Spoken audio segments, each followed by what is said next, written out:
Good evening. Today is August 24, 2020, and this is the 13th episode of New Paradigms. I'm your host, Sargis Sangari, the Republican nominee for Congress in the 9th Congressional District of Illinois. My guest today is Mark Vargas, and this is part two of our continuing discussion on foreign, national, and local issues and topics that are affecting America today. Mark is not only a good friend, but he is also a trusted advisor and a close confidant to some of the high-profile political and also business leaders in America. He is widely respected as a top entrepreneur in healthcare, and he is also a political opinion writer and also a media strategist. From 2007 to 2010, at the same time that I was operational in Iraq with continued diplomatic assignment in Kuwait as a director of host nation affairs, Mark was downrange too, and he was serving as a civilian within the Office of Secretary of Defense on a special task force that specialized specifically in rebuilding Iraq's war-torn economy by attracting foreign direct investment opportunities and also helping to facilitate private and public relationship partnership and create capabilities in order to be able to counter terrorists, given the high unemployment that was in the region. In 2009, he was awarded by the Secretary of Defense the Global Civilian Defense Support Awards, and also under the Secretary of Defense Financial Management Team Award for Financial Management Innovations in Combat Zone. His civilian service at the Defense Department also included 14 trips to Baghdad and extended across two presidential administrations. A dedicated writer, Mark Vargas is a contributor to the Washington Examiner and also Newsmax. He is also has appeared on Newsmax TV, offering insights on analysis on the news stories of the day.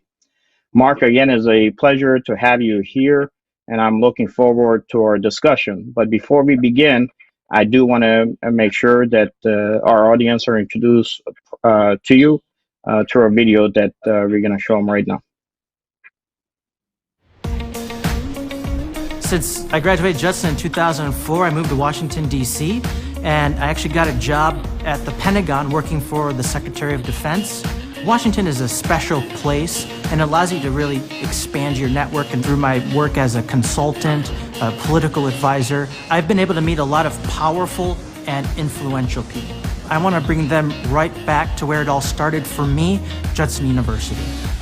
It was great to invite Mark to my alma mater, Judson, and for the audience in Herrick Chapel to see the real Mark Cuban.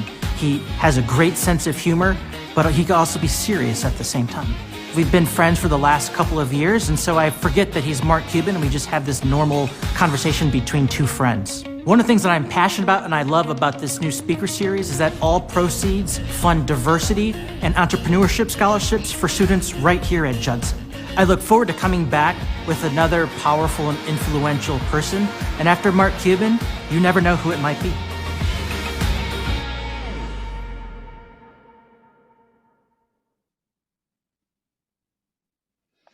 Mark, it's a pleasure to have you here, and I think that the video speaks for itself. I just want to make sure our audience knew exactly who's on the show today.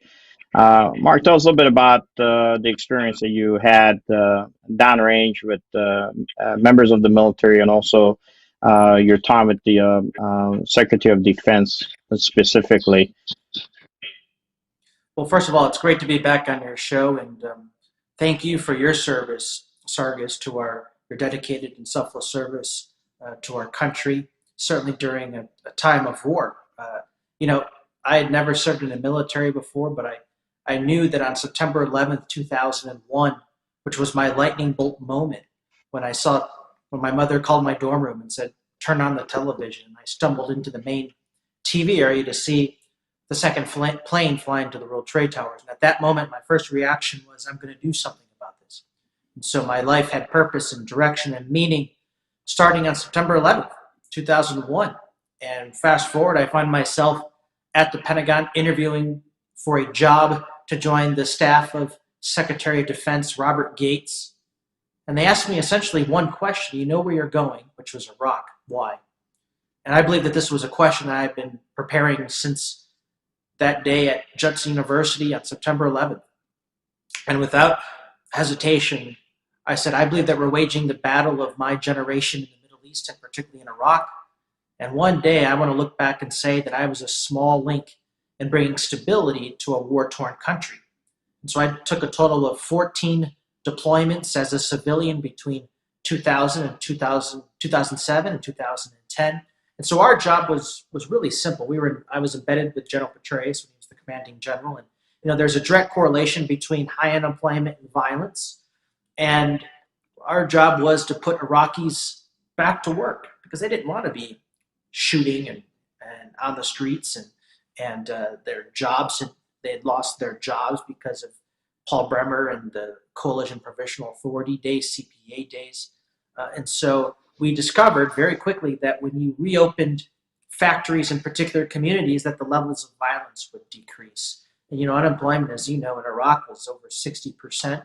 And so I think the work that we did, your colleagues at the State Department, civilians and contractors and military alike, we were able to drive down unemployment over the next several years down to 18%. So I think that was significant. So our job really was to work ourselves out of job. And the faster we did our work, the safer that our soldiers would be. No, look, that's one of the reasons why I sometimes it's hard for us being military. We always mistake the military wars with the civilian wars, but that's the reason why you received the Secretary of Defense Global War on Terror Civilian Service Award, or I should say, Service Medal. So look, that takes a lot of work, and I much appreciate the fact that I had the opportunity to be in downrange at the same time you were there. It was because of that effort, and some of the stuff also translates to the lessons learned, to what we have learned about domestic policy. Because really, what we tried to do there, we tried to take care of unemployment, we tried to bring security, domestic tranquility for the nation of Iraq, and the same thing can apply here. Yesterday, again, we had another shooting that took place in Milwaukee, and you see again individuals being bussed in, which is a federal crime, to the area to try to create unrest. And as long as you have areas which you are not able to deal with the unemployment issues and aspects, these things could be always at the heart of what we have to deal with on a daily basis. No, that's absolutely right. And you hit the nail on the head. This is something that we did in Iraq, but these are tools that we can bring back here at home. And it's very similar. High unemployment equals high violence in these communities. And this is not just in Iraq or other parts of the world, but in major cities like here in Chicago, where I'm at, or in Detroit or Philadelphia or parts of Los Angeles. And so that's why I'm a firm believer that the best way out of poverty, the best way to protect and make a community safer, one of the ways you can do that is to make sure that there's opportunities for people to go to work, to go to school, to earn a living. When you have all of those combinations together, I think you see the levels of violence decrease in many of these communities. No, I 100% agree with you, and I know that even today, with the POTUS taking center stage during the RNC opening, it's kind of a contrast with what we saw last week. And it's unfortunate, as we dealt with this in Iraq, where you had politicians just constantly sniping at each other. Even as of today, we had the Speaker of the House in Congress came out, Nancy Pelosi, and made some really, I can only describe it as negative comments about the president and the administration, and the fact that we talk about GOP lawmakers, which I'm going to be one, as individuals that are being referred to as domestic enemies of the state. I mean, that's literally saying that a guy like me, who's going into Congress, hopefully November 3rd, is being categorized in that category. And I actually went and fought against real terrorists for our country, just like you did. I don't know. I wanted to ask you for your opinion on it, and your perspective on what is going on in our country between the DNC and the RNC. Yeah, well, last week, I needed to go outside after the Democratic convention and get a little bit of vitamin D because I was depressed when the convention was all about doom and gloom and what's wrong with our country. I also thought that the Democratic Convention last week represented sort of a Democratic Party that's full of contradictions. And I'll give you a couple of examples. They talked about Black Lives Matter, and that's very important. Black lives do matter. But yet, they're at the top of their ticket, Joe Biden, Kamala Harris, they have an abysmal record.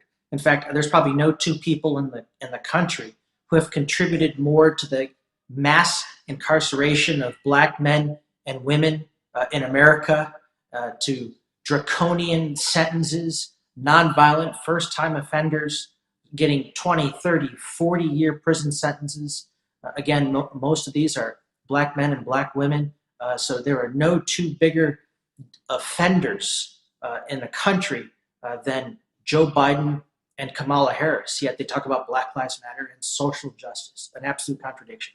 The Democratic Party is supposed to represent, they're talking about the Me Too movement, yet they celebrate and honor former President Bill Clinton, who has a keynote speaking slot during the national convention. Never did we hear anything about defending the police. And so again, the Democrats, what America saw last week was the Democrats using their favorite playbook, which is blame Trump for the economy, blame Trump for the coronavirus. And quite frankly, I don't think I saw any real solutions. So, what we're hearing, Sargis, of Speaker Pelosi and these outrageous comments, I think it means that Donald Trump is closing in on Joe Biden. And I think we're seeing this in several of the polls. Biden, his numbers are dropping. President Trump's numbers are rising. And so I think the Democrats are getting desperate. And so as Donald Trump gets closer to Joe Biden and starts, and his numbers go higher than Joe Biden, I think we're going to see, unfortunately, more of this rhetoric coming out of the mouths of Speaker Pelosi and Chuck Schumer and some of these other Democratic leaders. Again, we shouldn't be surprised because this is the same Democratic Party that's talking about defunding the police. No, look, I'm running for office. I don't have somebody being critical of me if they want to be critical. But if they're going to be critical on me and attack me, I expect to see at least a resolution to what they perceive to be the way to fix the system. And they rarely do. As we mentioned earlier today on the policing issue with what happened, specifically with another shooting that took place in Milwaukee. Instead of taking to Twitter, as the Vice President Biden did, and making comments that do nothing more than pour fuel on the fire, you need to look at how maybe to address these type of topics and issues. On the policing, I would tell you that if you're going to talk about the police misconduct and evaluation resolution process, it is a part of instituting the necessary reforms to uphold the profession, right? So if you're going to do that, you have to have a means of approaching it. In this case, law enforcement reforms should be a holistic approach that also encompasses all levels of rank and file. You bring people to the table. This process should also be involved a matrix that gauges what we call in the policing practices, best behaviors, that are based on the policing best practices. And as a collective aim, you need to look at reducing and eradicating what we call negligence, maybe hiring of the training and also the retention process of people in the force that do damage sometimes to the public trust, specifically, or tarnish the police. So this requires no additional funding, not defunding, that's necessary to train those officers and supervisors in alternate methods of de-escalation, of tension conflict, as we call it, resolution, and reasonable standards, and what we in the military, as you know, and police have called it the continuum of force. You bring a transparent viewpoint to it through the communities, you engage with policing programs, aim to establish what we have in the Constitution, the domestic tranquility. So if you're going to attack me, okay, then that's my resolution towards how you fix it. And these are parts of the system approaches. But rarely do they come out and provide another means and way of fixing it. And it's unfortunate that I'm an individual who less than 70 days, I'm an immigrant who came here, didn't speak a word of English, went through the process, became successful, went and fought battles for my nation. And before I enter Congress, I have the Speaker of the House that I would like to work with in order to be able to pass laws referring to the GOP, which means to me as domestic terrorists. So I don't know when we're going to be able to resolve this, but it's unfortunate. And I'm not sure if you could offer any possible guidance for individuals on the other side of the aisle to maybe look at it from a different perspective. Well, first, I'd recommend to someone who's lived in Washington for 12 years, you're going to have to develop some really thick skin on this in terms of what the Democrats are going to be lobbying at you, because I think this is only just the very beginning of some of the insults and outrageous comments that they'll be hurling at not only President Trump, but Republicans in general. And I think this is why this election is so important. We talk about this every 4 years, why this election is really important. But I think that what we're seeing with the economy and rebounding from the invisible enemy, the coronavirus, what we're seeing to these Democratic-run cities, right? It's important to emphasize this to your viewers. These Democratic-run cities and the violence and the looting. This is not a Democratic Party that represents the late John F. Kennedy. This is not even a Democratic Party here in Chicago that even represented both Mayor Daley's. This is a Democratic Party that has been hijacked, to use they're calling terrorist type for Republicans. Well, let's use the same terminology. Democratic Party has been hijacked by the far radical left socialists. And as we've seen throughout history, socialism doesn't work. And so this rhetoric by the speaker, what she's really trying to do, Sargis, is rally her base. And at the end of the day, this is a good sign, because it shows that they can see behind the scenes the strength for Donald Trump is growing, and they're not sure how to stop it. Well, look, I'm disappointed that that's the type of base you have created. I know that we had Back to Blue events. The most recent one we had was this Saturday, and thanks to Ashley Ramos for actually taking the steps she did to bring us together. I know you've been at one of those rallies, but the rally that we had where we were honoring one of the commanders who actually took his own life. We had Alderman Raymond Lopez that came out, Democrat, and stood with the police. And I think there's good people on the Democratic side of the House. Unfortunately, we're asking much of them to say they have to clean up their own party. I think in this case, in this election, the only way you could really save those Democrats that might be anywhere in the center is by voting Republican, straight ticket. You got to absolutely destroy this concept that the left has been pushing. And I would recommend all the Democrats and independents, especially in the 9th Congressional District, you want to save your party, then you got to vote straight Republican ticket. Take that bullet for 2 years, get rid of this mess, and then go find yourself qualified people. And hey, look, if me as Colonel Sangari, can I come in for 2 years and do my job, then you can fire me after 2 years. You have that right. And given the fact that the Democratic machine is so entrenched here, trust me, you could do it. But you cannot continue with what you have, especially the individual who's currently representative in the 9th Congressional District, who is far to the left when it comes on these issues. And thank you, Sargis, for your support for backing the blue for our police officers, not just here in the city of Chicago, but across the state. I know you're very active, and there's not a weekend that goes by that you're not at a Back the Blue rally. And so, your support, I know, means a lot to the police community. I know you know a lot of police officers. I know a lot of police officers. And this certainly means a lot to them. And it's important to point out that your opponent is silent on this issue of backing and supporting the police. And I think that's outrageous. And that means that I think your community, your district, your constituents are less safe because of your opponent's lack of leadership and lack of backbone to be able to stand up and defend a profession that is so honorable.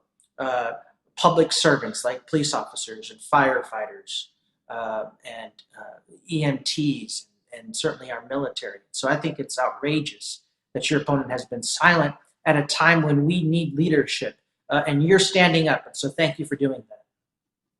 No, thank you very much. Look, I was asked by Active Blue Events, is it okay for us to invite your opponent to come to the event on this past Saturday? I said, why not?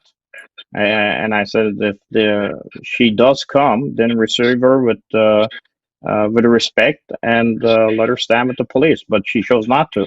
And the problem is when you're dealing with incumbents on the piece of paper that has to be filled out for her to come, first question it asks is how many people are going to be at that gathering, and if it doesn't meet the requirement of what they believe there's votes that it could turn, they usually don't show up. Now, I'll tell you, this goes across the board, though. There's a formula that some have believed that they can push in order to maybe destabilize our foundation, especially with a strong economy and what is happening security-wise. And they believe that that's a formula that they could make a change at the presidential level. Even AOC had put a tweet up that was taken down initially, and I think we do have that tweet. If he could put it up, and it actually was requesting for a longer time for the economy to be shut down because the focus was to try to get rid of the current POTUS. I'm sure that they think that there's a winning formula, but as I've told them before, the monster that you have created is going to be uncontrollable even after the November 3rd election, because on November 4th, even if you shut off the money that is going to their pockets to do some things they do, it doesn't mean that you're going to be able to get rid of the ideology, because there's a seed that you implanted in them that will turn against you in the near future, if not the far future. Yeah, and I can't wait to see that tweet, and it's outrageous. Again, I keep using outrageous, but I have no other way to describe some of the actions of the Democratic Party. It is outrageous. And this is just a further example of what we call pandemic politics. Keep the states, you're seeing this in Democratic-controlled states like here in Illinois, where both of us are, where the name of the game is to shut down the state so that you have pissed off voters going into November. And it's unfortunate that the Democratic Party is using this pandemic, the coronavirus, to try and push their own agenda. And so their idea is that if people are out of work, if people are suffering and hurting, communities are unsafe, like what we're seeing here in Chicago, that's all part of their own political strategy to help Joe Biden in November, because Joe Biden is such a weak and terrible candidate. And that, quite frankly, a lot of my friends that are big Washington Democratic power players, I can tell you none of them are excited about Joe's candidacy. In fact, they said, we did it again. We didn't have a very exciting candidate. We had the worst candidate, Hillary Clinton, and we've repeated it again 4 years later. I mean, in a country of 320 million people, for the last 4 years, this is all the Democratic Party could come up with: Hillary Clinton and now Joe Biden. And so another example of why we need Donald Trump for another 4 more years. Look, I know sometimes, everybody goes down these rabbit holes. I know one of the pieces that we didn't talk about from last time was the fact that you were very significant in the process of pardons of Blago and also Stone. And I know we didn't close out as far as that perspective is concerned, but I do know that sometimes they get involved in these little fights. But there's a process and a reason behind it. I was recently asked about Roger Stone's pardon, even with the Chicago Sun-Times. I wanted to get your perspective and see what led that the president sometimes takes these decisions that people think are very difficult, even sometimes against what some of the GOP guys push for. Yeah, I don't know if you've seen on Netflix, this Netflix documentary called Get Me Roger Stone, but in May, early June, I got a call from a couple of close friends of Roger Stone, and they said, Mark, what you did with Governor Blagojevich was an absolute miracle. Do you mind if I connect you with Roger Stone? And I said, great.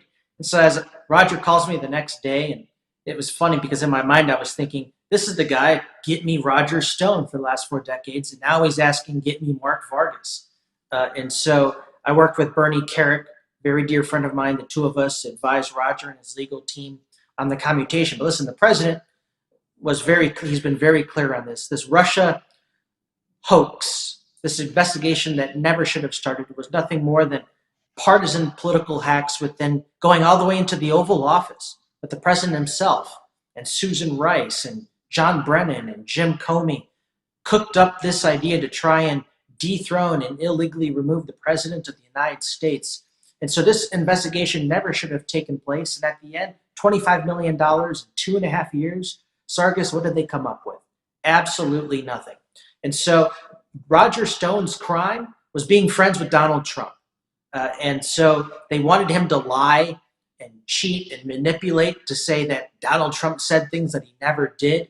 They were pressuring him with life sentences. But Roger stood tall, and he would not bow down to their illegal tactics to try and pressure him to commit to crimes that never even existed. And so the president was acting on, that not only has Roger been a good friend, but Roger was also the victim of this witch hunt, and he wanted to send a very clear message. And so I think that moving forward, I think anybody that was associated with the Russia collusion, with the Russia hoax, I think the president will pardon every single one of them, and rightly so. Wow. Well, look, he has a constitutional right to do that. So that in itself should be something that needs to be understood by folks. We'll see where we're going to go from here, Mark. I know that we want to spend some time also talk about the foreign policy experience. We have China, Iran that we can talk about, but we're going to have to leave that for another day. For those who do not know, Mark actually has a date, and I've been told that if I do not make the hard time for it, I'm probably going to have to answer to the young lady. So because of that, we're going to go ahead and probably end sooner today in our discussion. But I wanted to give you a last minute piece. How do we get to win besides November 3rd? So how do we get to win for where this country can start finally looking at fixing itself internally, Mark? Well, a couple of things. Number one is electing you to the United States Congress. I think that's step number one. Step number two is obviously we got to get President Trump reelected. Step number three, and I'd be honored to come again to be here on your show for definitely episode definitely 3, 4, and 5. Right? I'll come on as much as you'd like me to, as long as your viewers aren't bored and as long as you're not bored. But I think that it's important that we rebuild the Illinois Republican Party, because I think it's a total disaster. There's so much infighting. We shoot each other, and there's no real leadership at the top here in Illinois. And so I think that we need to rebuild the party here. All politics is local, and I think with your help, and I'm ready to roll up my sleeves and get to work. I think we can rebuild the Republican Party, not just here in Illinois, but we can support candidates and elected officials in Congress. And I'm confident that you'll be one of them, Sargis, and we need to support the president, because imagine Donald Trump for 4 more years, he's going to be unhinged in terms of really rooting out this corruption that we see at the highest levels of Department of Justice and FBI. He's going to be working on the Second Step Act. He's going to get us back to the economy that we had in January before the coronavirus. Lowest unemployment for Blacks and Hispanics and Asian Americans. Lowest unemployment in 50 years for women. He's representing the forgotten men and women, the constituents that were traditionally Democratic, like the blue-collar, hardworking men and women whose jobs went overseas because of NAFTA, which was led by Dick Durbin and Bill Clinton, or like the acceleration of mass incarceration for Black men and women in America, which was authored by Joe Biden and signed by Clinton, the 1994 Clinton crime bill. And so again, this is the Democratic Party of contradiction. So this election is going to be important, but we start here locally, and that is by electing candidates like you to Congress and supporting the president.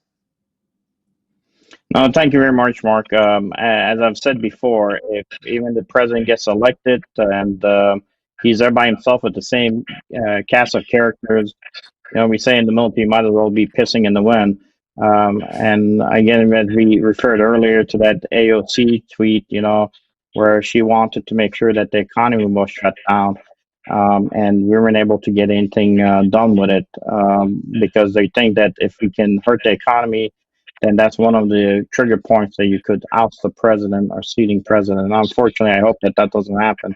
I know that for my community, the Australian community and immigrant community, we have taken major steps to try to rewrite everything in our country too. Here in the U.S., I know we have now Assyrians for Trump, which is an organization that is out Fantastic. there. And look, they're doing a yeoman's job, but they're doing a yeoman's job. But again, like I said, at first time that President Trump has recognized this organization, who knows? Maybe in the future there'll be more recognitions when it comes to how we can work together. So we got to do what we Count can me, to save our nation. Go ahead. count me in. Count me in. I was thrilled to see Outstanding. that press release about Assyrians for Trump. Anything that I can do to help, count me in as a friend. I'll move heaven and earth, whatever I need to do. The Indian American community as well. I think this is an exciting time to build this unique coalition of support, and you'll find no better friend than me. So look forward to helping out.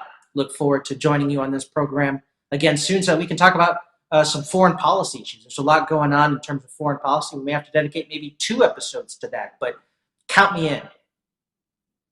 Will do, Mark. Thank you very much. Thank you, buddy. And with that said, before we go, and as I always say, my campaign manager always, pushes me that, for us to be able to get to Congress, we need help, donations. If you can, please go to www.votesangari.com, www.votesangari.com, and please donate, support us. We're less than 72 plus days left now, and we need the infusion of that cash now so we could get at least our yard signs, billboard, name recognition out there. Mark, is always a pleasure. You're a good friend, and I know I went a couple of minutes over time, but she can take it out on me rather than on you. That's, With that said, thank you thank for you. being here, buddy. Okay, God blessing. And this is a new paradigms.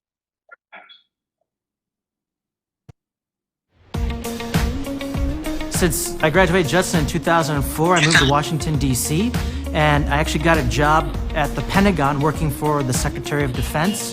Washington is a special place and allows you to really expand your network. And through my work as a consultant, a political advisor, I've been able to meet a lot of powerful and influential people. I want to bring them right back to where it all started for me, Judson University. It was great to invite Mark to my alma mater, Judson, and for the audience in Herrick Chapel to see the real Mark Cuban. He has a great sense of humor, but he can also be serious at the same time.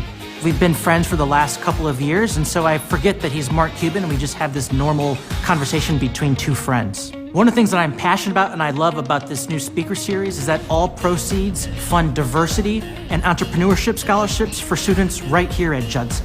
I look forward to coming back with another powerful and influential person, and after Mark Cuban, you never know who it might be.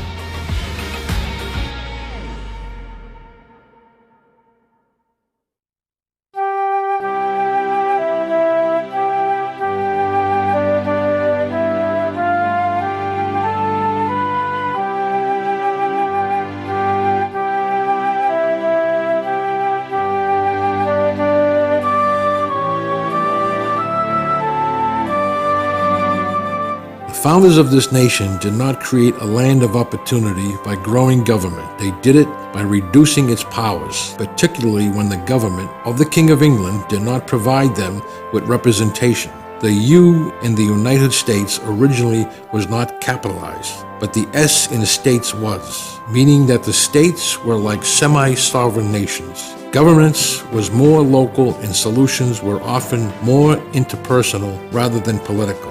We have moved into an age where politicians act like agents of a larger special interest rather than representatives of the people, and as a result, liberty has been compromised.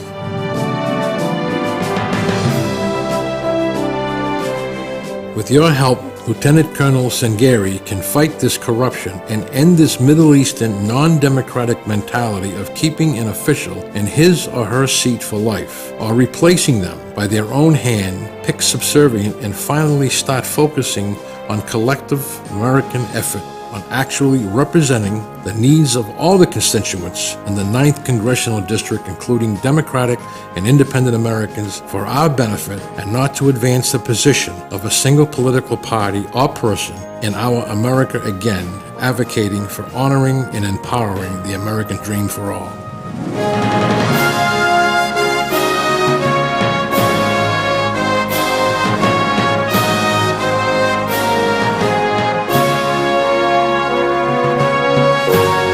VOTESANGARI, honoring and empowering the American dream.